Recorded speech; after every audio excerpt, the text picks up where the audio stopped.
Saya ini Pak, orang yang paling gila dalam berspekulasi. Kenapa? Saya kalau ditanya, guru Kang Deddy Mulyadi di bidang ekonomi siapa? Ibu saya. Kenapa ibunya, apakah ibunya ahli ekonomi? Enggak, sekolah SD aja cuman kelas 2, baca tulis aja enggak. Kok bisa? Ya bisa, dia sebagai ekonom ulung. Dari mana letak ekonom ulungnya? Anaknya 9, gaji suaminya hanya prajurit kepala, palang 3, tapi anaknya sehat-sehat, bisa sekolah, bisa kuliah, tak ada sejengkal tanah pun yang terjual. Bukankah itu ekonomi ulung? Negara kita ini sudah berapa ton emas yang diangkut?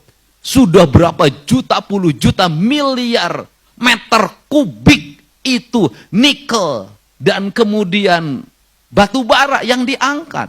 Sudah berapa puluh juta hektar hutan yang dibabat. Sudah berapa puluh miliar kubik pasir yang diangkat. Tapi kenapa hutangnya gede, kemakmurannya makin jauh? Padahal para menterinya dari dulu sampai sekarang lulusan terbaik. Kenapa? Satu hal, bekerjanya tidak menggunakan rasa dan hati. Pendekatannya outcome benefit. Sehingga saya, ketika saya dulu, dan itu saya lakukan sekarang. Saya dulu ketika jadi bupati, yang saya tanya itu bukan pendapatan. Saya bilang ngapain ngomongin pendapatan?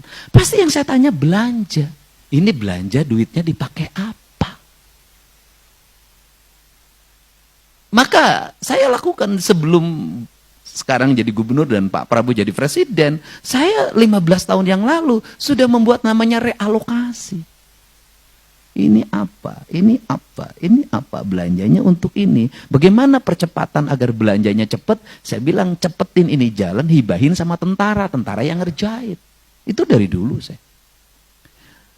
Kalau sudah belanjanya diperbaiki, maka saya ini Pak, ini barangkali satu-satunya pemimpin daerah yang dalam setiap tahun itu paling BJBK, paling nggak suka zaman itu bupati saya.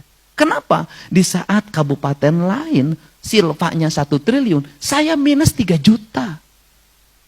Dan saya analisis betul tiap hari. HP saya itu lihat, hari ini berapa belanjanya, hari ini berapa uang masuk. Saya tuh kalau nyusun APBD Pak, begini, saya bilang berapa jumlah anggaran pembangunannya, 600 miliar Pak. Oke, penurunan tender berapa? Rata-rata 10%. Oke, berarti 60 miliar masuk lagi pendapatan.